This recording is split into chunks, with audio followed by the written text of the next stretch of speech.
तो हमने स्टार्टिंग के 2 लेक्चर में पढ़ लिया है किसके बारे में, प्लेन ऑफ सिमेट्री और एक्सिस ऑफ सिमेट्री के बारे में। तो हमने क्या स्टार्ट किया था फर्स्ट लेक्चर में, एक्सिस ऑफ सिमेट्री के बारे में हमने फर्स्ट लेक्चर में कवर कर लिया था। हमने देखा कि एक्सिस ऑफ सिमेट्री 2 टाइप की होती हैं, एक प्रिंसिपल और एक सब्सिडरी। जब हमने इसका क्लासिफिकेशन करा तो एक प्रिंसिपल और एक सब्सिडरी 2 टाइप की एक्सिस हमारे पास प्रेजेंट है। द सेकेंड जो हमने पढ़ा प्लेन ऑफ सिमेट्री, तो प्लेन ऑफ सिमेट्री का जब हमने क्लासिफिकेशन करा तो वो 3 टाइप के प्लेन हैं, एक सिग्मा बी, एक सिग्मा एच और एक सिग्मा डी। सो हमारा इन दोनों का जो कॉम्बिनेशन है किसका, एक्सिस ऑफ सिमेट्री का और प्लेन ऑफ सिमेट्री का, वो क्या है हमारा थर्ड जो है सिमेट्री एलिमेंट क्या है, improper axis of symmetry, improper axis of symmetry. So improper axis of symmetry को इंडिकेट करता है एसएन से। सो इसका जो ये तो है improper axis of symmetry class, इसका जो सिमेट्री एलिमेंट, लेकिन इसका जो ऑपरेशन है वो मैंने बताया था क्या होगा, इसके ऑपरेशन हो सकता है क्या, रोटेशन फॉलोड बाय रिफ्लेक्शन। एक तो इसका क्या हो सकता है, रोटेशन फॉलोड बाय रिफ्लेक्शन, और मैं इसको क्या बोल सकता हूं, मैं बोल सकता हूं रिफ्लेक्शन फॉलोड बाय रोटेशन। कहने का मतलब क्या है कि पहले मेरे को मॉलिक्यूल को रोटेट कराना है, उसके बाद रिफ्लेक्ट कराना है, या पहले रिफ्लेक्ट कराना है उसके बाद रोटेट कराना है। उसका मतलब क्या होगा, वो क्या होगा, improper axis of symmetry element होगा। ठीक है, तो कैसे कवर करेंगे इसको एक बार मैं बता देता हूँ। देखिए इम्प्रॉपर एक्सिस ऑफ सिमेट्री को हम शॉर्ट वे में ऐसे भी समझ सकते हैं डेफिनेशन की फॉर्म में, कि कोई एक इमेजिनरी एक्सिस हमें क्या है किसी मॉलिक्यूल से पास कराना है, उसको किसी एंगल पे, उसको किसी इमेजिनरी एंगल थीटा पे क्या करना है, रोटेट करना है। ठीक है, रोटेशन के बाद उसमें क्या है, उसके हॉरिजॉन्टल क्या है, सबसे पहले हमें क्या करना है, किसी एक एक्सिस को पास कराना है और थीटा डिग्री एंगल पे रोटेट कराना है। फिर उसके परपेंडिकुलर क्या करना है हमें, फिर इस एक्सिस के परपेंडिकुलर एक सिग्मा प्लेन लगाना है, या मैं कहूँगा सिग्मा एच को यहाँ पे लगाना है। और उसके बाद ये दोनों ऑपरेशन ऑपरेट करने के बाद अगर मेरे को क्या मिलता है, इक्विवेलेंट स्ट्रक्चर मिलता है, इक्विवेलेंट ओरिएंटेशन मिलता है, तो कहने का मतलब क्या होगा कि वहाँ पे क्या होगा, इम्प्रॉपर एक्सिस ऑफ सिमेट्री यानी एसएन प्रेजेंट होगा। एन इंडिकेट किसको करेगा, एन मीन्स ऑर्डर, और ऑर्डर का मतलब क्या होगा 360 डिवाइडेड बाई जितना हमने इमेजिनरी एंगल लिया है थीटा। एग्जाम्पल की हेल्प से इसको कैसे समझेंगे, सो उसके लिए मैं एक बहुत सिंपल एग्जाम्पल लेने की कोशिश करता हूँ। सबसे पहले जो हमने अभी तक क्या कवर किया था, अल्फ़ाबेट के जो हमारे लेटर्स हैं जैसे ए बी सी डी, और उनमें ही हमने कल एक बात की थी लास्ट लेक्चर में, किसके बारे में, ये हमारे पास क्या है, एक अल्फ़ाबेट का कैपिटल क्या है, वाई है। ठीक है, सो मैंने अभी क्या बोला कि एक्सिस ऑफ सिमेट्री इसके अंदर थी हमारे पास C3 C2, ये आप आराम से रिकैप कर सकते हैं पिछले लेक्चर से। उसके बाद हमने यहाँ पे क्या पढ़ा था, 3 सिग्मा बी भी थे और 1 सिग्मा एच भी था। सो हमने दोनों चीज़ों को देख लिया, ठीक है, अपने प्रीवियस लेक्चर के अकॉर्डिंग। अब जो हमारा थर्ड जो सिमेट्री एलिमेंट है, थर्ड सिमेट्री एलिमेंट अभी हमने क्या पढ़ा, एसएन यानी improper axis of symmetry. Improper axis of symmetry को शॉर्ट फॉर्म में मैं बोल सकता हूँ कि सीएन, और उसके परपेंडिकुलर क्या करना है, मेरे को एक सिग्मा लगाना है, परपेंडिकुलर क्या करना है, एक सिग्मा लगाना है, या फिर मैं बोल सकता हूँ सिग्मा लगाएंगे और उसके परपेंडिकुलर मेरे को क्या करना है, सीएन को लगाना है। ठीक है, ये दोनों चीज़ों को मैं बोल सकता हूँ किसके लिए, एसएन के लिए, इम्प्रॉपर एक्सिस ऑफ सिमेट्री के लिए। ठीक है, अब ये चीज़ यहाँ पे कैसे अप्लाई करेंगे, तो फर्स्ट थिंग क्या है, सीएन लगाना है फॉलोड बाय सिग्मा। ठीक है, परपेंडिकुलर सिग्मा। तो मैंने बोला कि जो हमारा सीएन है, जो यहाँ पे हमारा सीएन है वो क्या है, C3 है या C2 है। अब जो C3 है वो कहाँ से पास हो रही है, C3 पास हो रही है इस बोर्ड के प्लेन से, इस बोर्ड, ये बोर्ड में है, ये बाई रखा हुआ हमारा, और इस ये जो यहाँ से क्या हो रहा है, इमेजिनरी एक्सिस क्या हो रही है, ये पास हो रही है। ठीक है, और इसको मैंने रोटेट कराया 120 डिग्री एंगल पे, इसी वजह से मेरा n की वैल्यू कितनी आ गई, 3 आई। ठीक है, सो यानी ये क्या है, यहाँ से रोटेट हो रहा है और रोटेशन के बाद क्या मिल रहा है, इक्विवेलेंट स्ट्रक्चर मिल रहा है C3 लगाने के बाद। और C3 के परपेंडिकुलर सिग्मा H मेरे को अप्लाई करना है, यानी C3 के परपेंडिकुलर जो सिग्मा होगा उसका नाम क्या होगा, सिग्मा H। सो यानी ये जो C3 है इसके परपेंडिकुलर मैंने ये जो प्लेन लगाना है, ये जो प्लेन होगा ये कौन सा होगा, सिग्मा H। यानी C3 के परपेंडिकुलर मेरे को अगर सिग्मा अप्लाई किया तो क्या होगा, इक्विवेलेंट स्ट्रक्चर मिलेगा इसका यहाँ पे। यानी कहने का मतलब क्या है, यहाँ पे क्या होगा, S3 एक्सिस प्रेजेंट होगा। ठीक है, सिमेट्री एलिमेंट्स में कौन सा इम्प्रॉपर एक्सिस होगा, S3 प्रेजेंट होगा। ठीक है, सो ऐसे ही मैं क्या करूँगा, अब और अच्छे अच्छे एग्जाम्पल की हेल्प से आपको ये इम्प्रॉपर एक्सिस ऑफ सिमेट्री समझाने की कोशिश करूँगा। सो आप सभी जानते होंगे कि हमारा एक जो लाइक AB4 टाइप का कोई मॉलिक्यूल है, AB4, मैंने अभी तक आपको सिर्फ ये बताने की कोशिश की है कि विदाउट मॉलिक्यूलर स्ट्रक्चर आप ग्रुप थ्योरी में किसी भी मॉलिक्यूल्स को लेके सिमेट्री एलिमेंट्स फाइंड आउट नहीं कर सकते जब तक आप उसका स्ट्रक्चर नहीं जानते हैं। सो सिंपली आपको पहले मॉलिक्यूलर स्ट्रक्चर निकालना सीखना है, उसके बाद जैसे मैंने अभी बोला AB4, सो मैं बोल रहा हूँ AB4 मेरे पास टाइप कोई कॉम्प्लेक्स है और उसका जो कंपाउंड है या मॉलिक्यूल्स है उसका जो स्ट्रक्चर है वो क्या है, टेट्राहेड्रल है। सो फर्स्ट थिंग क्या है कि टेट्राहेड्रल का मतलब क्या है, टेट्राहेड्रल का मतलब क्या है, टेट्राहेड्रल का मतलब है इस टाइप का कोई स्ट्रक्चर है जिसमें दो बॉन्ड हमारे प्लेन में होते हैं और एक बॉन्ड हमारा क्या होगा, बिलो दी प्लेन होगा।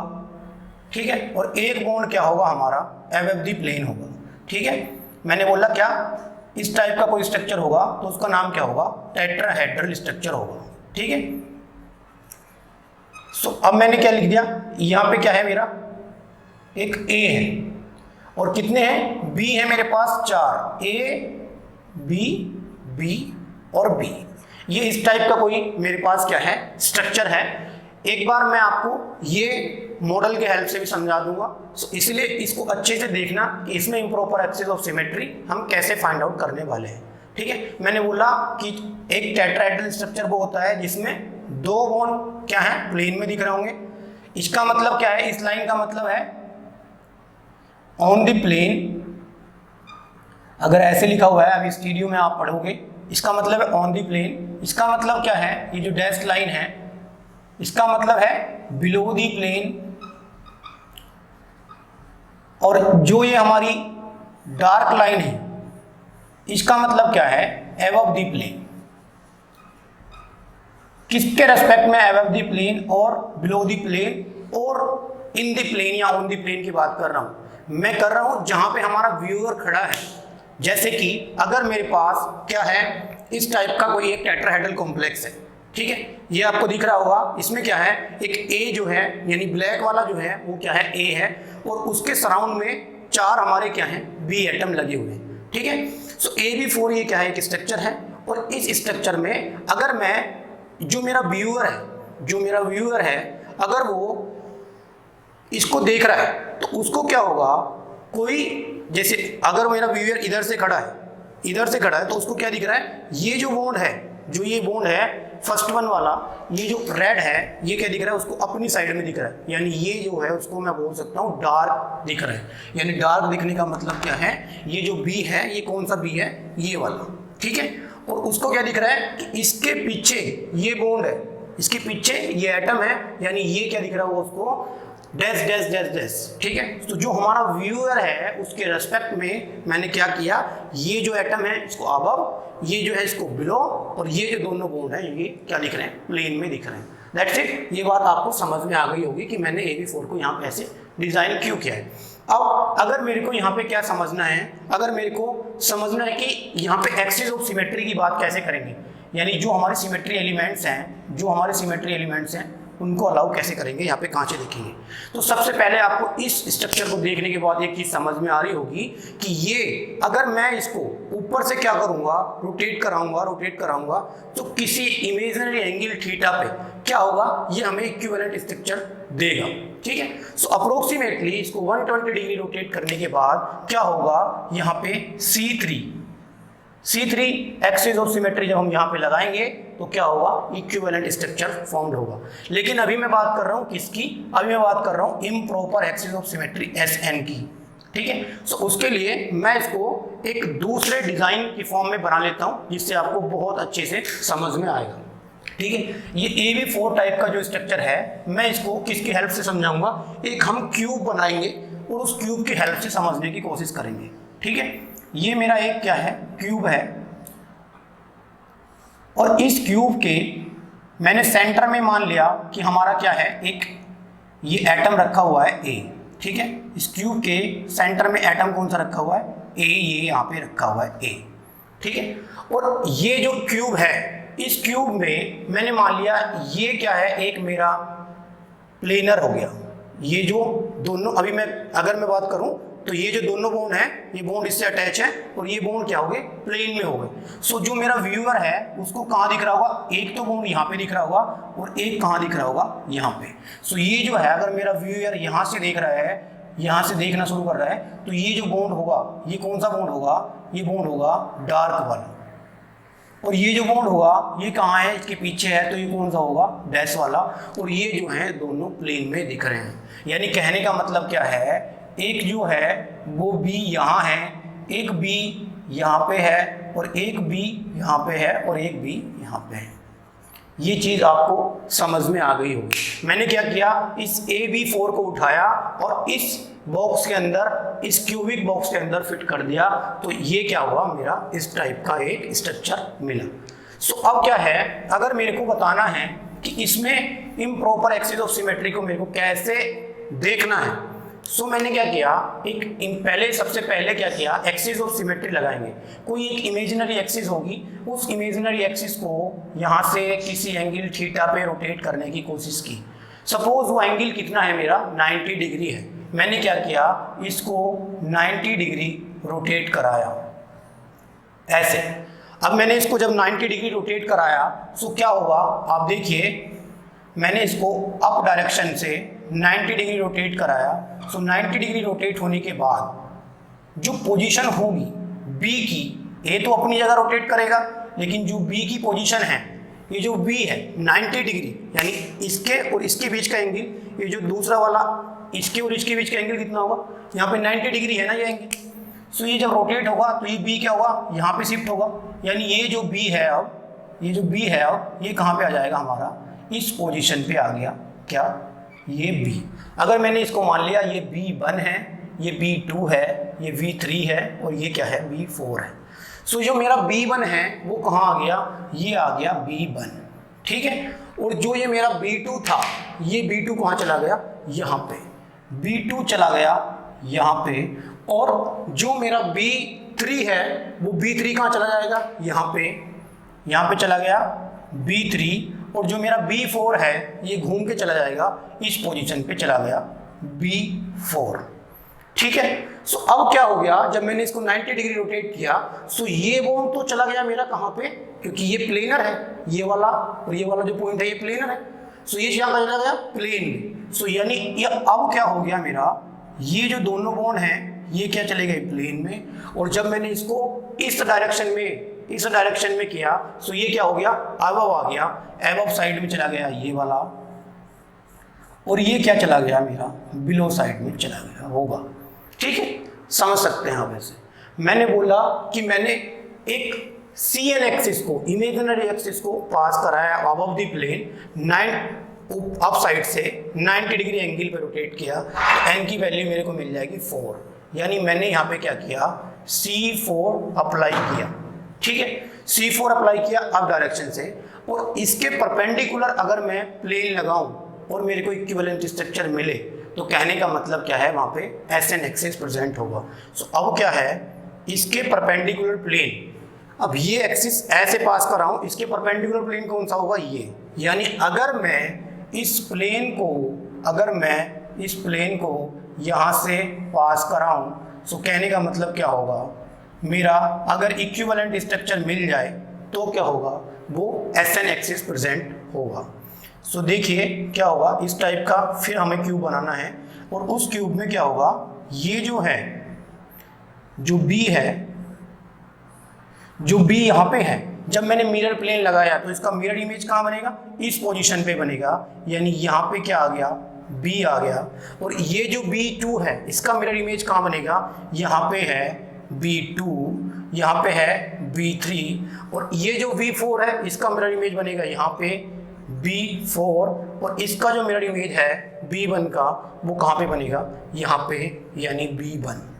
और A1 जो होगा, A जो है वो अपनी जगह फिक्स ही होगा। सो अब क्या हो गया, ये जो बॉन्ड है ये यहाँ पे चला गया, ये ऐसे, और ये अबव द प्लेन और ये बिलो द प्लेन। सो कहने का मतलब क्या है, अगर मैं B1, B3, B2, B4 को यहाँ से रिमूव कर दूं तो ये जो आपस में जो फर्स्ट स्ट्रक्चर है और जो आपस में ये थर्ड है, यानी ये जो फर्स्ट है, ये जो सेकंड है और ये जो थर्ड है, सो ये जो फर्स्ट और थर्ड स्ट्रक्चर हैं आपस में एक दूसरे के क्या हैं, इक्विवेलेंट स्ट्रक्चर हैं। सो कहने का मतलब क्या है, यहाँ पे C4 लगाया और उसके परपेंडिकुलर मैंने क्या किया, एक सिग्मा पास कराया, तो क्या मिल गया मेरे को, टोटल S4। ठीक है, सो S4 क्या है यहाँ पे प्रेजेंट होगा in case of tetrahedral complex. ठीक है, अब जो हमारा एक और नेक्स्ट जो समझने का इसको तरीका है वो क्या है कि हम सिंपली इसको कैसे समझ सकते हैं कि हमारा इसके अंदर S4 प्रेजेंट होगा या नहीं होगा। ठीक है, सो हमें सबसे पहले क्या करना है, सबसे पहले हमें देखना है कि हमारा जो एक एक्सिस ऑफ सिमेट्री है, एक्सिस ऑफ सिमेट्री है, और जो हमारा प्लेन ऑफ सिमेट्री है, अगर किसी स्ट्रक्चर में एक्सिस ऑफ सिमेट्री पास करा रहे हैं हम, अगर कहीं एक्सिस ऑफ सिमेट्री में जैसे C3, C2, C4 ऐसे प्रेजेंट है और वहाँ पे सिग्मा H भी प्रेजेंट है, सब हम वहाँ पे चेक करके देख सकते हैं, वहाँ पे क्या होगा, SN भी प्रेजेंट हो सकता है, तो इसको इजीली ऐसे भी फाइंड आउट कर सकते हैं। जैसे इन केस ऑफ एलीन, अगर मैंने जैसे अभी केमिकल एक कंपाउंड बताया एलीन, अगर मैं एलीन के केस में भी चेक करने की कोशिश करूं, सो एलीन का जो स्ट्रक्चर है वो कैसे होता है, ये अच्छा एक एग्जाम्पल है। जैसे कि मेरे पास क्या होता है, एक carbon double bond carbon double bond carbon. So मैंने क्या किया, ये जो दोनों बॉन्ड बनाए प्लेन में, लेकिन कार्बन की वैलेंसी क्या होती है, दो बॉन्ड, अभी मैंने बताया था दो बॉन्ड क्या होते हैं प्लेन में, एक अबव द प्लेन और एक बिलो द प्लेन। सो कहने का मतलब क्या है, अगर मैंने ये दो बॉन्ड प्लेन में बनाए, सो ये दोनों बॉन्ड है प्लेन में, तो एक क्या होगा अबव द प्लेन होगा और एक उसके पीछे क्या होगा, बिलो द प्लेन होगा। मतलब इसको हम ऐसे भी बना सकते हैं कि ये क्या होगा, ये बिलो द प्लेन होगा बॉन्ड, और ये जो बॉन्ड होगा ये क्या होगा, अबव द प्लेन होगा। ठीक है, अब ये फिर इस कार्बन से अटैच हुए, और इस कार्बन से अटैच होने के बाद इस कार्बन के जो बॉन्ड है, एक बिलो द प्लेन एक अबव द प्लेन पहले से ही है, तो ये जो बॉन्ड आएंगे ये दोनों आएंगे प्लेन में। ठीक है, अब अगर यहाँ पे कोई कार्बन अटैच है, अगर कोई कार्बन यहाँ पे अटैच है, तो उसके जो बॉन्ड होंगे फिर क्या होंगे, अबव द प्लेन और बिलो द प्लेन पैटर्न में होंगे। सो हमें अगर इस टाइप का कोई स्ट्रक्चर है तो हम उसमें सीधा सा फंडा लगा सकते हैं कि क्या होगा, प्लेन, जो ये दोनों है plane, out of plane plane, तो अब जो बनेगा हमारा बॉन्ड वो क्या होगा, आउट ऑफ द प्लेन होंगे। ठीक है, समझ में आ गया होगा बात। एलीन की बॉन्डिंग जब देखेंगे उसमें कवर कर लेंगे सारी चीज, लेकिन अभी के लिए आप याद कर सकते हैं plane out of the plane, plane out of the plane. ठीक है, सो अगर मेरे को जैसे मैंने क्या लिखा यहाँ पे मेरे पास ए ए ए ए, या मैं HH भी रिप्लेस कर सकता हूँ। ये क्या है, 1 है, ये 2 है, ये 3 है, और ये क्या है, 4 है। ठीक है, अब इसको भी, अब ये क्या हो गया, लाइक एज, अगर मैं इन तीनों एटम्स को आपस में रिमूव कर दूं, या मैं इन तीनों एटम को एक एटम मान लूँ कार्बन, तो ये क्या हो गया, यहाँ से ऐसे बन जाएगा और ये ऐसे दिख जाएगा, यानी ए और ये लाइक दिस टाइप। सो यहाँ पे भी क्या है, सिंपली बिल्कुल इजीली वे में मैं यहाँ से इस स्ट्रक्चर को ऐसे एज्यूम कर सकता हूँ और मैं यहाँ से फाइंड आउट कर सकता हूँ कि इसके अंदर क्या होगा, S प्रेजेंट होगा या नहीं। सो देखिए सिंपली इसको कैसे समझेंगे, इसको समझने के लिए भी हम क्या करेंगे, एक क्यूब बनाएंगे, एक ऐसे 3D स्ट्रक्चर बनाएंगे, उस 3D स्ट्रक्चर में क्या करेंगे, इसको पुट करके रखेंगे और इसको ट्राई करने की कोशिश करेंगे कि इसके अंदर हमारा improper axis of symmetry present है या नहीं। इसको ऐसे देख लेंगे। अब मैंने मान लिया कि ये जो है मेरा, ये दो जो हैं ये क्या है, प्लेन में है। ये अगर ये दोनों प्लेन में हैं तो ये क्या होगा, एक आउट ऑफ द प्लेन मेरे को दिखाना है, जैसे ये carbon double bond carbon double bond carbon, एक आउट ऑफ द प्लेन ये होगा, ये दोनों मेरे को प्लेन में ऐसे दिखाए, तो ये आउट ऑफ द प्लेन कैसे चले जाएगा, ये दोनों क्या होंगे, आउट ऑफ द प्लेन होंगे, ये दोनों क्या होंगे, आउट ऑफ द प्लेन होंगे। तो सबसे पहले मेरे को क्या करना है, यहाँ पे भी वही काम करना है। सबसे पहले मेरे को इसको रोटेट कराना है, यहाँ से आ जाएगा ये यहाँ पे, अगर मैं इसको क्या करूँगा 90 डिग्री रोटेट कराऊंगा तो ये क्या हो जाएगा, यहाँ से चला जाएगा, यहाँ पे पोजीशन क्या होगी और इसकी पोजीशन क्या होगी, 90 डिग्री रोटेट कराने के बाद ये भी चेंज, एक एटम है ये, दूसरा ये है, तीसरा ये है और चौथा क्या है, ये है। जब मैं इस पे C4 लगाऊंगा, मैंने यहाँ 90 डिग्री रोटेट कराऊंगा तो ये क्या आ जाएगा, यहाँ पे आ जाएगा, यहाँ पे। ये कहाँ चला जाएगा, यहाँ पे, और ये कहाँ चला जाएगा, यहाँ पे, और ये कहाँ चला जाएगा, घूम के अपनी प्लेस पे। ठीक है, सो कहने का मतलब क्या है, ये यहाँ पे, ये वाला आइटम यहाँ पे, ये वाला आइटम कहाँ आएगा, यहाँ पे, और ये वाला घूम के चला जाएगा यहाँ पे। चारों को चारों आइटम क्या होंगे, ये dash dash dash dash position से लगाया। अब मैंने यहाँ से इसमें अप साइड से अब क्या किया, एक C4 अप्लाई किया, ठीक है। और मेरे को क्या करना है, उसके परपेंडिकुलर मिरर प्लेन चेक करना है। सो यहाँ से क्या होगा, मिरर प्लेन को परपेंडिकुलर जब हम चेक करेंगे, सो ये जो यहाँ पे आया था एटम, इसका मिरर इमेज कहाँ बनेगा, इसी पोजीशन पे। इस एटम का मिरर इमेज कहाँ बनेगा, इस पोजीशन पे। इस एटम का मिरर इमेज कहाँ बनेगा, इस पोजीशन पे। और इस एटम का मिरर इमेज कहाँ बनेगा, इस पोजीशन पे। सो कहने का मतलब क्या है, अगर मेरा कोई एलीन टाइप का भी मॉलिक्यूल है, एलीन है, सो उसके अंदर क्या प्रेजेंट होगा, C4 लगेगा और प्लस परपेंडिकुलर सिग्मा H लगेगा, यानी यहाँ पे मैं बोल सकता हूँ S4 प्रेजेंट होगा। ठीक है, सो ये हमारा एक बेसिक जो आइडिया है किसका, इम्प्रॉपर एक्सिस ऑफ सिमेट्री का, वो आपको लग गया होगा कि इम्प्रॉपर एक्सिस ऑफ सिमेट्री के लिए हमें सबसे पहले एक्सिस ऑफ सिमेट्री अच्छे से आना चाहिए, जिसकी हेल्प से हम इमेजिनरी एक्सिस को सिमेट्रिकली किसी मॉलिक्यूल से पास कराएं किसी इमेजिनरी एंगल थीटा पे, और हमें इक्विवेलेंट स्ट्रक्चर मिले। दैट मीन हम कह सकते हैं कि उसके अंदर n ऑर्डर का एक्सिस ऑफ सिमेट्री प्रेजेंट है। और ऑर्डर कैसे कैलकुलेट करेंगे, 360 बाई थीटा, जिस इमेजिनरी एंगल पे हम उसको रोटेट कर रहे हैं। सेकेंड थिंग क्या है, हमारा जो मिरर प्लेन है उसको कैसे कैलकुलेट करेंगे। मिरर प्लेन को बताया मैंने, सिग्मा बी सिग्मा एच की हेल्प और सिग्मा डी की हेल्प से कैलकुलेट कर सकते हैं। और सिग्मा एच का मतलब क्या है, जो हॉरिजॉन्टल प्लेन है। सो वही हॉरिजॉन्टल प्लेन यानी वो परपेंडिकुलर प्लेन यहाँ पे पास कराना है, जिसको मैं बोलता हूँ C4 प्लस सिग्मा एच यानी S4। ठीक है, सो ये आपको समझ में आ गया होगा। सो हमारे दो जो सिमेट्री एलिमेंट अभी बचे हुए हैं, दो जो हमारे सिमेट्री एलिमेंट अभी बचे हुए हैं, कौन कौन से, एक आइडेंटिटी और एक क्या है, इन्वर्जन। सो उसको भी अभी कवर कर लेता है, इन्वर्जन और आइडेंटिटी का मतलब क्या है। ठीक है।